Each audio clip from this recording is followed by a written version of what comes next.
வணக்கம் மக்களே. One day ட்ரிப்பாக நாங்கள் இந்த டைம் சென்னையிலேருந்து பழனிக்கு போயிருந்தோம். எக்ஸ்க்ளூசிவ்லி கோயில்கள் மட்டுமே பார்க்க தான் எங்களோட பிளானில் இருந்தது. அதனால் நானும் என்னோடய ஹஸ்பண்ட் மட்டும்தான் இந்த டைம் நாங்கள் பழனிக்கு ட்ராவல் பண்ணோம்.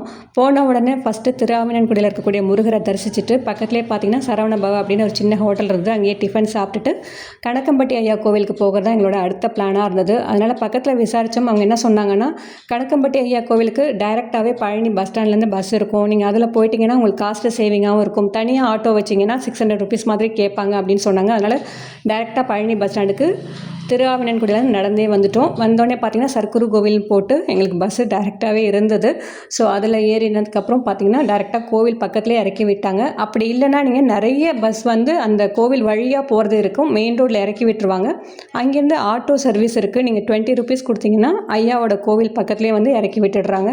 கோவிலுக்கு வந்த நிமிடம் பார்த்திங்கன்னா என்ன சொல்கிறதுனே தெரில. அவ்வளோ ஒரு சந்தோஷம், ரொம்ப திருப்தியாக இருந்தது. முதல் முறையாக தான் நான் இந்த கோவிலுக்கு வந்திருக்கேன்.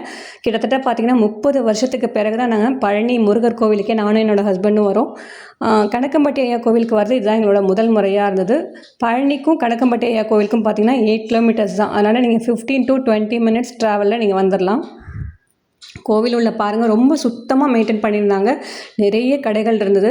கோவிலில் பார்த்திங்கன்னா அன்னதானமும் வழங்கப்பட்டுகிட்டே இருக்குது. கோவிலுக்குள்ளே என்ட்ராகிறதுக்கு முன்னாடியே பார்த்திங்கன்னா அந்த ரோட்லேயே அரிசியெல்லாம் வச்சுருக்காங்க. நிறைய பொருட்கள் வந்து தானமாக கொடுக்கறதுக்கும் நிறைய பேர் அங்கேருந்து வாங்கிட்டு வந்து ஐயா கோவிலில் காணிக்கையாக கொடுக்குறாங்க. அதே மாதிரி பசு நிறைய வச்சுருக்காங்க. பசுக்களுக்கு நீங்கள் கொடுக்கறதுக்கு அகத்திக்கீரை, ஐயாவுக்கு சாத்துறதுக்கு பூ மாலைகள், பூ எல்லாமே பார்த்திங்கன்னா உள்ளாரையே இருக்குது.